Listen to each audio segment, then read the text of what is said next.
is mine, Jesus says, and I belong to him. It doesn't matter what I did.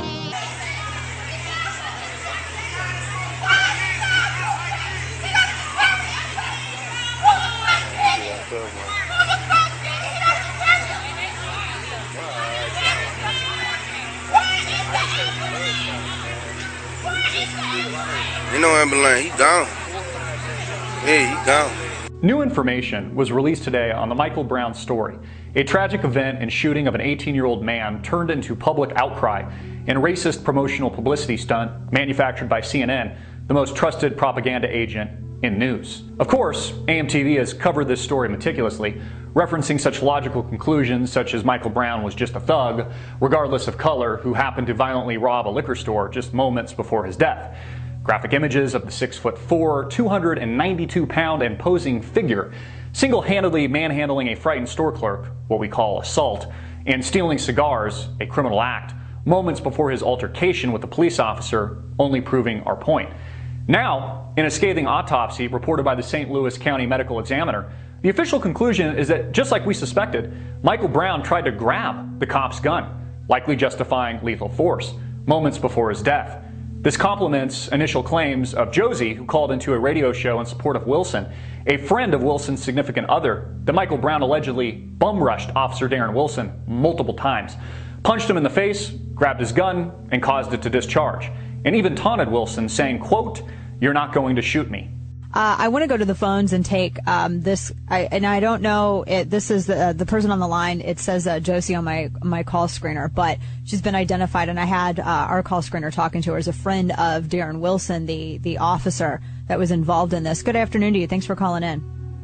Thank you very much. So, just give me. You said that you're a friend of the officer that was identified by the police as being involved in the Michael Brown situation. Give me your aspect on this, because your friend's name, this officer's name is out there. Talk a little bit to this. Okay. Well, it's been really, really hard to be quiet because I do know his version of the story, and I haven't. Seems like everyone only is talking about the other side. I understand they haven't really gotten to hear this side. And I've been afraid to say anything. I think we all are, all of his friends and family.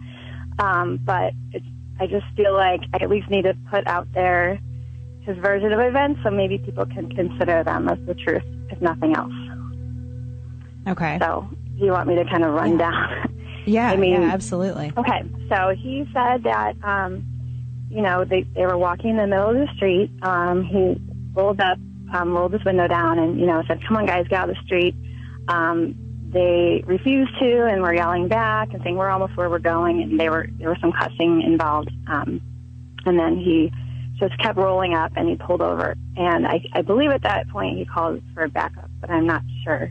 But I know he pulled up ahead of them and he was watching them. And then he gets the call in that there was a strong arm robbery, and they give the description. And he's looking at them. They got something in their hands that looks like it could be those cigars or whatever. So he goes in reverse back to them, tries to get out of his car. They slam his door shut violently. I think he said Michael did. And then he opens his car again, tries to get out. And as he stands up, Michael just bum rushes him, just shoves him back into his car, punches him in the face. And then, of course, Darren grabs for his gun, and Michael grabs the gun. At one point, he's got the gun totally turned against his hip, and Darren, shoves it away, and the gun goes off. Well, then Michael takes off with his friend. They get to be about 35 feet away, and, Darren, of course, protocol is to pursue. So he stands up and yells, "Freeze." Michael and his friend turn around, and Michael starts taunting him. "Oh, what are you going to do about it?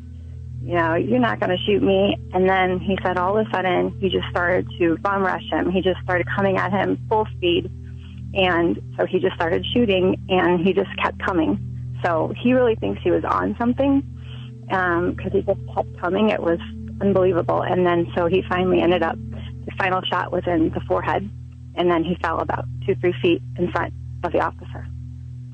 So that's why the stories are going around that, oh, he was shot execution style. I think some people saw, the shot in his head.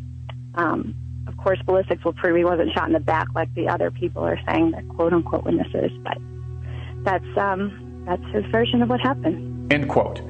According to the Washington Post, things got so bad and the altercation of Brown so violent that Officer Darren Wilson suffered an ocular fracture, broken bones around the eye as a result of the incident.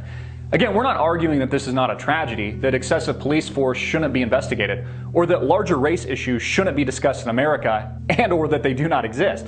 They do. And what is clear is that this is always what the Michael Brown story has been about. It was never about Michael Brown. It was about race. The great distraction. The truth is, Americans hate to be reminded of their race's past, historical links to oppression and slavery, the subjugation of people for no other reason but the color of their skin. They also hate the economic divide of rich and poor, an elitist top 1% drunk on bank bailouts, and the rest of the nation subjugated on food stamps. You see, old slavery is now new slavery. This is the real struggle. The great Martin Luther King Jr. knew of this all too well. We even celebrate his birthday, and he too was shot for it. But Michael Brown was no MLK or peaceful protester. He was a kid on a mission, a street thug, just barely an adult, 18 years old, now lost forever, in a distant blog post.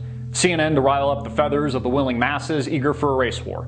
Race baiting by color profiteers like the great distractors Reverend Al Sharpton and Jesse Jackson. Furthering their cause, not the black man's, clearly against the white man, and in pursuit of their own self-aggrandizement and creating division. Bottom line, according to the official autopsy, the evidence, and analysis by multiple experts, Michael Brown tried to grab Officer Wilson's gun, and he did not have his hands up. This again supports Ferguson officer Darren Wilson's claim that Michael Brown struggled with him in his patrol vehicle and did not have his hands up when he was shot.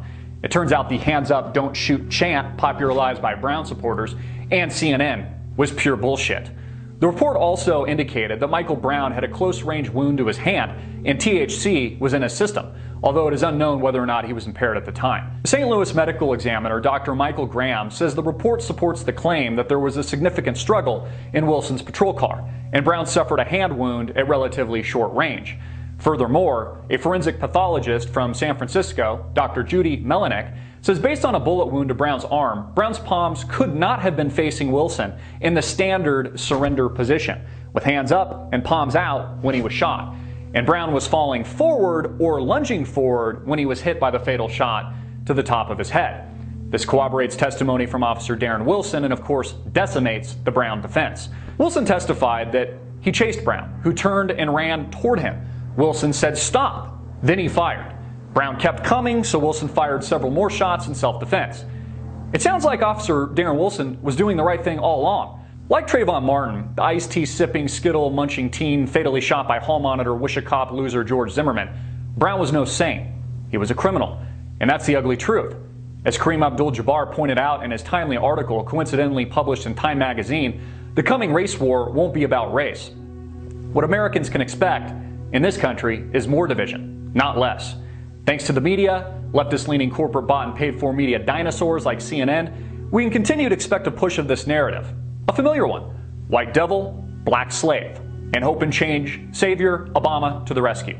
Only problem is, the quote-unquote savior, ironically a puppet to his corporate giant slave masters, himself is helping to propel the hate. The violence, baseless riots, and looting of convenience stores and Walmarts. A black man, the proverbial racist. The mainstream media the messenger, and the masses a willing participant in the popular state of mind. Mass media propaganda to control the people and push an agenda to divide and conquer. I'm Christopher Greene, and you've been watching AMTV, Alternative Media Television. Hard-hitting and in your face. Please share this video everywhere and click the link below to support our sponsor.